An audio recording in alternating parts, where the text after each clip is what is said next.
Train station. Evening Jack enters the station with his notebook and archive folder. The soft glow of the sunset spills over the platform, and the distant rumble of trains fills the air.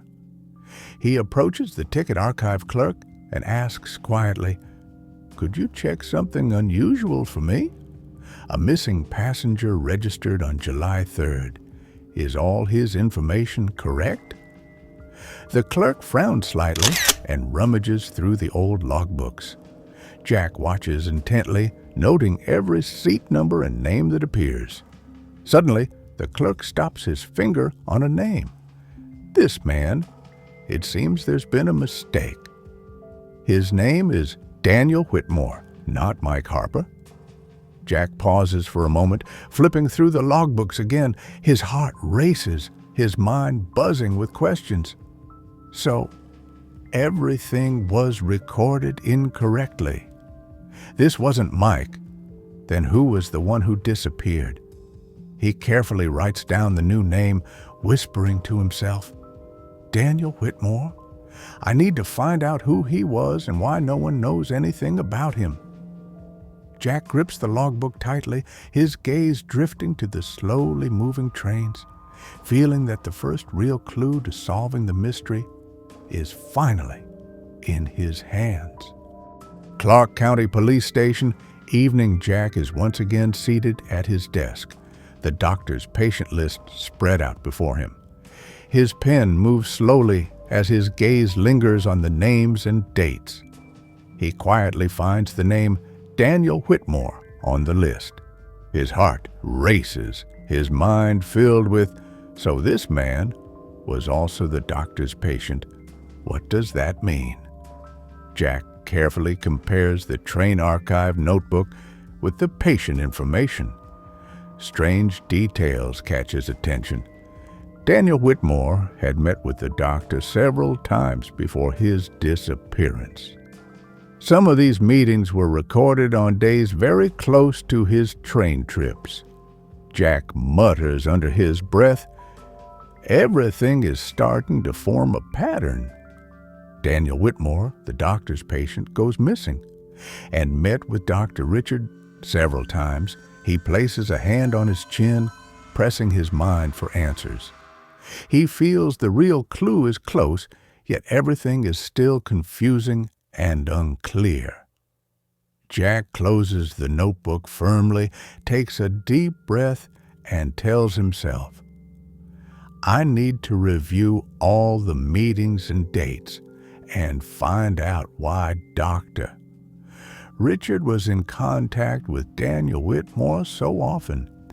Empty interrogation room, Clark County Police Department. Night, a dim yellow lamp casts a circle of light over the table.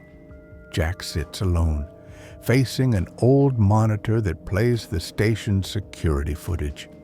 The ticking clock on the wall pounds against his nerves like a hammer. He rewinds and fast-forwards through the tape from July 3rd. The image sharpens. Daniel enters the station, nervous, anxious, constantly glancing around. Jack mutters under his breath, "Then why did the doctor say the session was canceled?" He flips open the patient files. On the last page, "Daniel, session canceled by patient." Jack holds the paper up, eyes locked on the monitor again. Daniel was clearly at the station that very same day. His brow tightens. He whispers, "Either the doctor lied, or he's hiding something." Jack pulls out his notebook and starts scribbling, "Daniel, session canceled, doctor's report. Daniel, present at station, security footage. Direct contradiction." His pen hesitates, then presses hard onto the page as he writes, "Only someone trying to cover tracks would file a report like this." Jack leans back, eyes lifting toward the ceiling. A spark flashes across his gaze, the look of a man who's just found the first real piece of the puzzle. Soft but firm, he says aloud, "Doctor, You've got something to hide. Interrogation room, Clark County Police Department. Next morning. Cold fluorescent light shines on the metal table. The interrogation room is empty and silent. Only one vacant chair faces Jack. The heavy metal door creaks open. The doctor steps in, neatly dressed, carrying himself with calm composure. Jack gestures for him to sit. The doctor offers a faint smile. I hope this summons is nothing more than a misunderstanding. Jack, expressionless, places a folder on the table. Slowly, he opens it and pulls out several papers. Doctor, these are your reports for your patients, including Daniel. Yes, Daniel. He was the one who canceled the last session. Jack presses play on a recorder. A small monitor in the room flickers to life, showing security footage from the train station. Daniel, alive and well, walking in on the very day the session was supposedly canceled. Jack's eyes sharpen. So, would you care to explain why Daniel was seen at the station that day, while your report states the session was canceled? For a fleeting moment, the doctor's eyes tremble, but he quickly regains his composure. Perhaps I misremembered. I have many patients, a heavy workload. Mistakes happen. Jack pulls out another folder, this time an older case, a different patient, with the same suspicious pattern. Interesting. This isn't the first time. At least 2 of your other patients had reports marked asterisk session canceled, asterisk, right before they disappeared. A heavy silence hangs in the room. The doctor blinks, but says nothing. Jack leans forward, his voice low but firm. Do you know what that means, doctor? It means either you've been making the same mistake over and over, or there was never any mistake at all, just lies. The doctor exhales, an uneasy smile tugging at his lips. Your job is to find the truth. Mine is to treat my patients, but I'd advise you not to pass judgment on things you don't understand. Jack holds his silence for a beat, then speaks coldly, his tone sharp as steel. We're only getting started, doctor, and I intend to see this through to the very end. Police archive, late-night investigation. The desk lamp casts a harsh glow over stacks of files. The clock nears midnight, and the precinct is empty. Jack sits alone, the faint hum of the ventilation system behind him. A cup of cold coffee sits beside him, surrounded by opened folders and scattered documents. Jack slowly searches the police digital archives, typing into the database. Dr. Richard Coleman. Basic information pops up first. Psychiatrist, private practice, brief teaching stint at a university, everything seems normal. Jack raises an eyebrow and mutters, "No one is that clean?" He digs deeper. Old records, career changes, academic credentials. Suddenly, he finds a file with a partially redacted section, but traces remain. Jack stares. MD, General Surgery, Johns Hopkins Hospital, 2002 to 2009.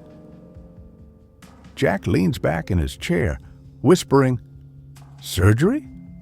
He flips through homicide reports, photographs, autopsy reports. All the bodies show no obvious mistakes. The wounds are precise, without signs of violent struggle or error. Jack flips through his notes, drawing lines between entries. Everything is flawless, no trace, just like a surgeon's hand. He returns to the file. A brief note reads, "Resigned from surgical practice, undisclosed reasons." Jack freezes, taking a deep breath, then quietly mutters, "So that's why he leaves no trace. He's not just a psychiatrist. He's a former surgeon. Police Department, Johns Hopkins, Old Archives. It's past midnight. The digital police archive hasn't yielded enough, so Jack taps into the university's medical records through internal police channels. The monitor before him flickers with old scanned files. He enters the section of the Medical Ethics Committee. A red warning flashes across the confidential documents as they open. Jack mutters under his breath, "Let's see what you've been hiding, Doctor." His eyes catch a line in one of the reports. Incident Report, 2008. Dr. Richard Coleman, suspended following unexplained patient death during routine surgery. Investigation concluded inconclusive. Case closed without charges. Jack leans back, breath quickening. A patient died during a simple procedure? He scrolls further. A second report surfaces. Greater than asterisk 2009. Voluntary resignation. Confidential settlement with patient's family. Non-disclosure agreement signed. Jack squints. A scanned signature appears across the page, Doctor. Coleman's name written in bold ink. Talking to himself, he whispers, "So that's why you left surgery, a suspicious death, then you ran to psychiatry." He glances at the photos of recent murders spread across his desk, each precise, each leaving no trace. His mind flashes back to that patient's death in the report. Jack's eyes glimmer. He speaks softly, almost to himself. "This isn't coincidence. You tested it back then, and now you've perfected it." Medical Archives, midnight. The clacking of the keyboard echoes in the silence of the night. Jack, eyes tired but determined, searches for the file of the same patient marked in the doctor's report as unexplained death. Finally, a name appears on the screen. Patient Rose Harris, male, 36, routine appendix surgery, deceased.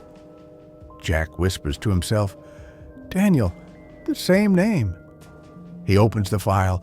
Old CT scans and medical notes load on the screen. A handwritten surgical report from the doctor reads, "Procedure flawless. No complications. Patient stable until sudden cardiac arrest. No clear cause." Jack studies the autopsy photos. The incisions are neat, precise, just like the recent murder scenes. He mutters under his breath, "Exactly the same. The same hand. The same signature." Then his eyes catch a disturbing detail. The confidential report notes. Post-mortem examination revealed traces of sedative unregistered in patient's chart. Jack leans back, rubbing his forehead. So he injected drugs even back then. Nobody noticed. The case was closed. His fists clench as his gaze drifts to the dark window. This wasn't just a medical mistake. This was his first kill. Quickly, he scribbles fresh notes, drawing connections between old files and the recent murders. The pattern grows clearer. Local newspaper archive / night rain patters softly against the windows of the old newspaper archive. Inside, the air is dim and heavy with the smell of old paper and dust. A single yellow desk lamp glows over the table. Jack sits hunched over the desk, flipping through stacks of old newspapers. Scattered across the surface are folders and photocopied articles. His eyes catch on a bold headline, "Controversial Surgeon Doctor." Harold Winston resigns after medical malpractice allegations. Jack leans in, reading carefully. The article describes a case in which a patient mysteriously died during open-heart surgery. The family accused Dr. Winston But with no conclusive evidence, the case was quietly dismissed. Jack mutters under his breath, "So that's why everything's so clean, no trace left behind. This is the work of a surgeon."